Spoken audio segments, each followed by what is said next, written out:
ก็พอเอาให้เป็นไปเลี้ยง สิไปเอานกในบ้านมาแอบไปพ่อริ้วว่าติพ่อ พออยู่เป็น แต่ว่าบ่เหยียบ บ่อยู่ เสียงกลางไปใหญ่พร้อม เสียงกลางไปหาใหญ่ อืม เสียงสองคนตัวนี้มันฟังเสียงมันห้องฟังเสียงนกตอกับนกบ่ตอปกติกันเนาะ ครับ น้องเป็น พ่อกำลังรับอาวุธใหม่ครับพี่น้องครับแต่งใหม่รับอาวุธอันนี้แนวย่างค้อนครับไล่หลังจระเข้เนาะพ่อ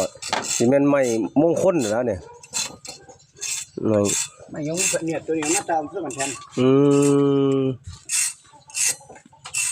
กำลังลบอาวุธไหมเหลาอาวุธไหมครับ ครั้งหลังก็ตัว